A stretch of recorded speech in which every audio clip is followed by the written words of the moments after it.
안녕하세요. 토목 도면의 종류와 기호입니다. 오늘의 학습 목표는 도면 기호의 의미를 설명할 수 있다이고요. 또 하나는 건설 재료의 단면 표시, 지반, 수면 등을 도면 표시와 기호를 해석할 수 있다 등입니다. 지난 시간에 나타냈던 설계 도면을 나타내고 있습니다.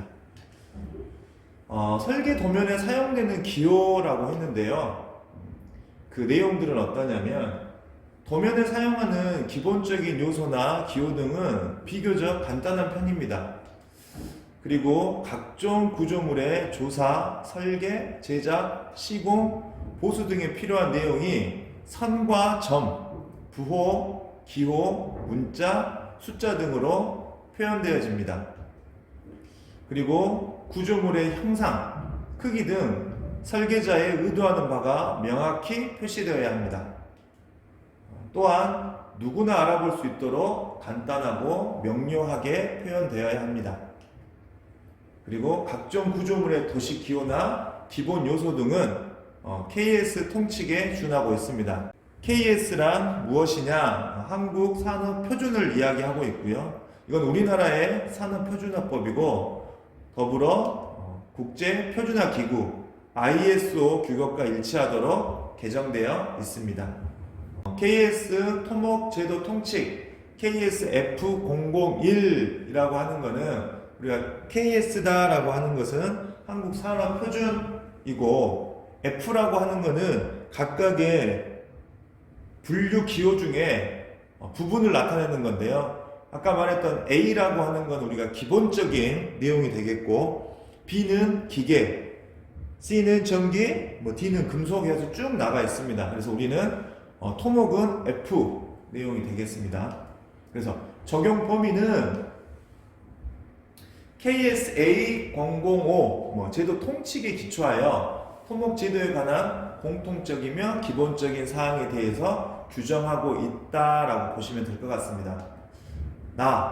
도면과 축척입니다. 도면의 크기는 종이 대단 치수 A0에서 A4의 규격에 따르는 것이 원칙이고요. KS 표준의 세로 또는 가로 중 한 방향으로 연장하여서 사용이 가능합니다.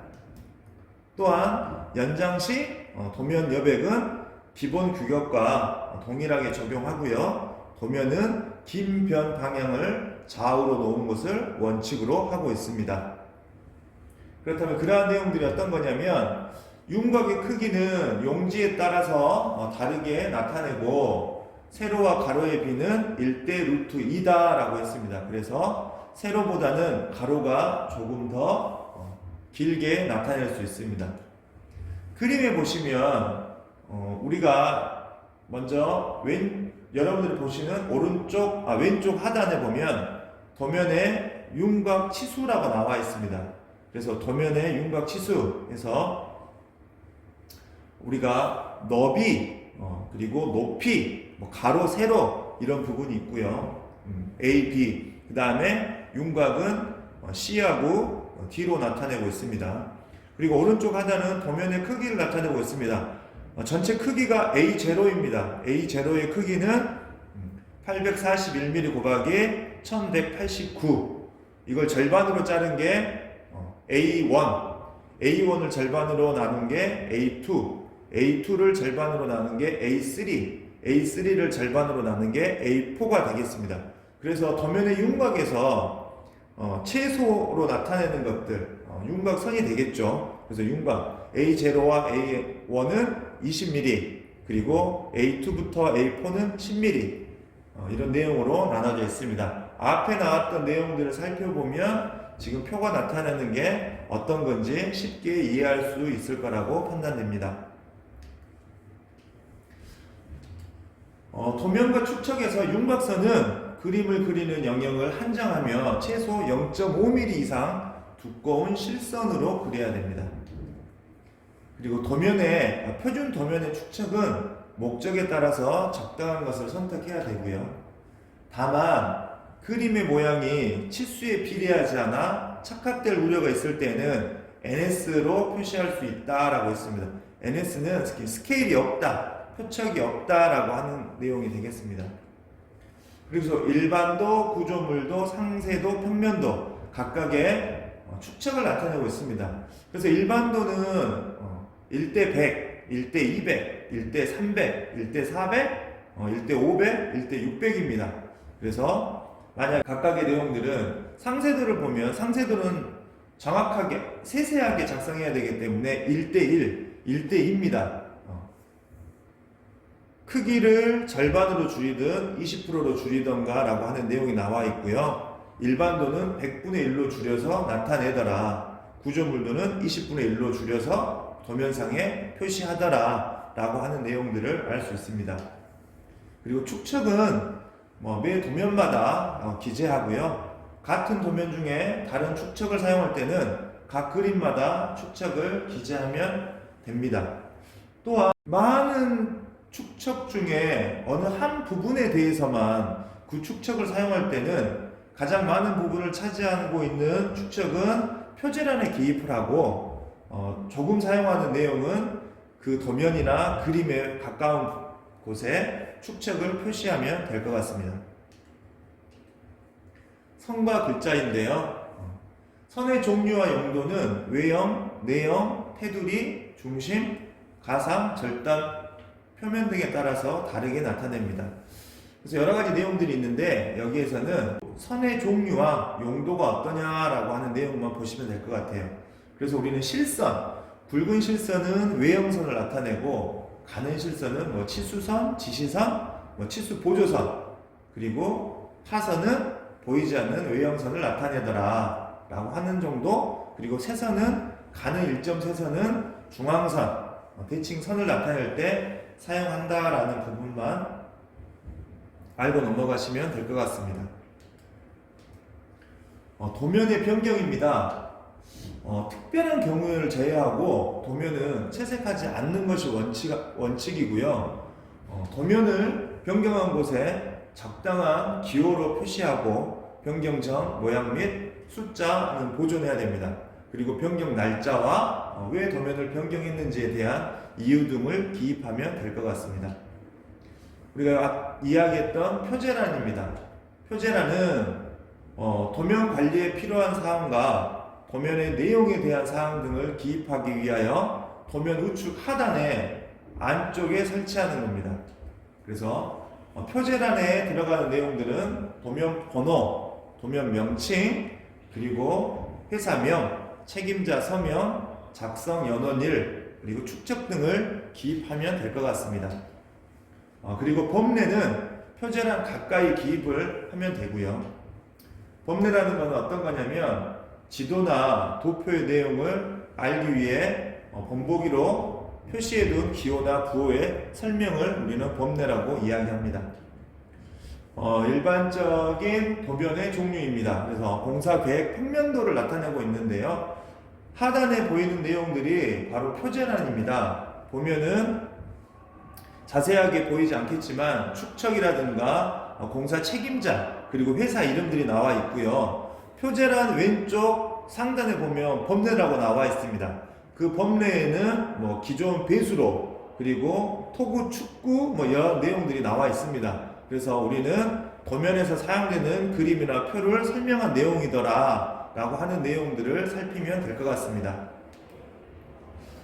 그리고 제도 통칙입니다. 일반적으로 제도는 도면은 가급적 간단하게 하고 중복을 피해야 됩니다. 그리고 도면은 가급적 실선으로 표시하고 파선으로 표시함을 피해야 됩니다.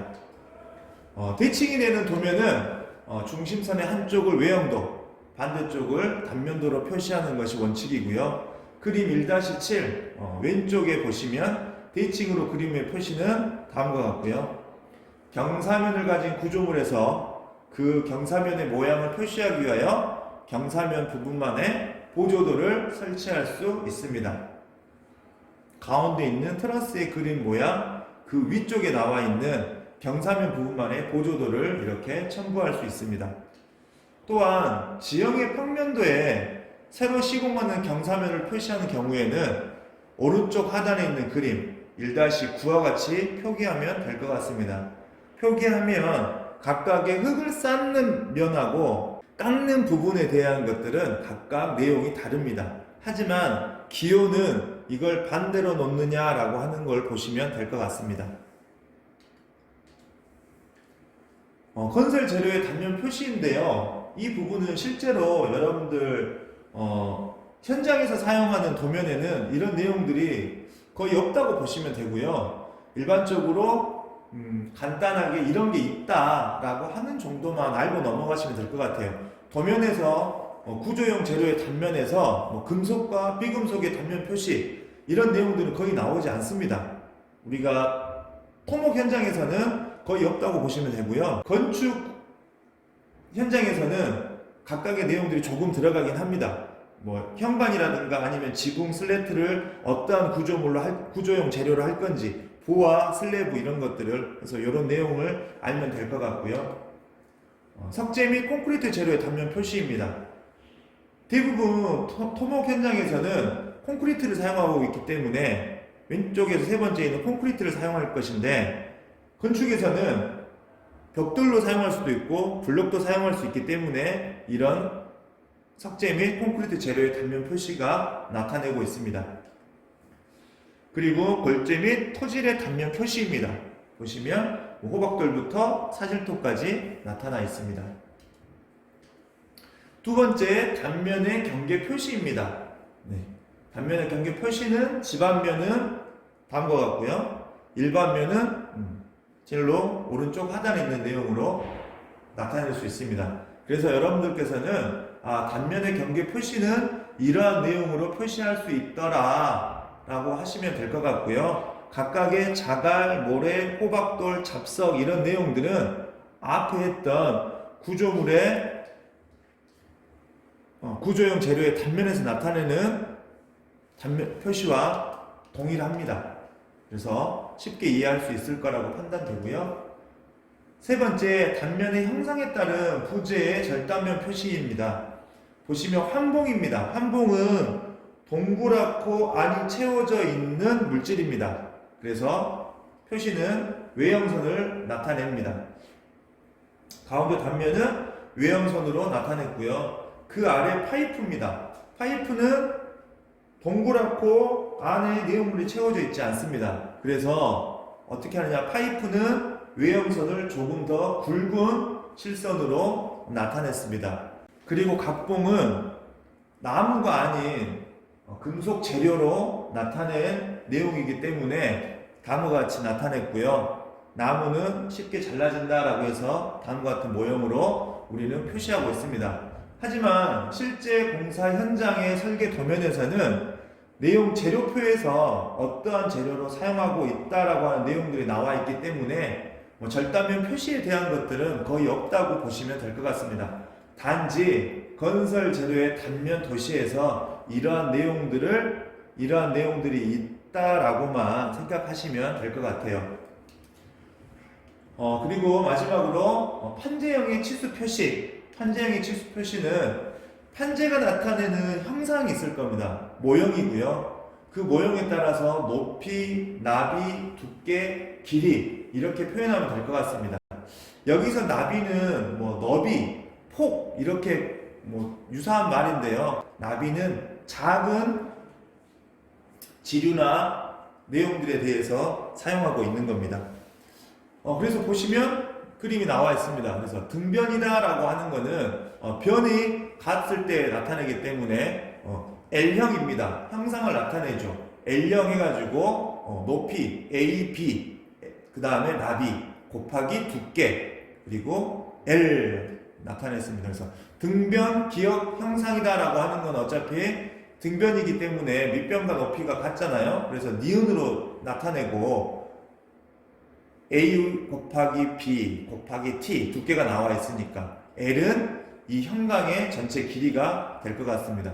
그 아래는 부등변 기역 형광이라고 나와 있습니다. 그래서 여러분들 보시면 형광은 L 그리고 곱하기 A 곱하기 B 곱하기 T라고 나와 있고 형광의 길이 L이 나와 있습니다.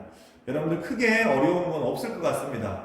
한두 개 정도만 기억하셔서 이렇게 판재형의 치수를 표시하구나, 나타내구나 라고 하는 것만 익히면 될 것 같습니다. 감사합니다.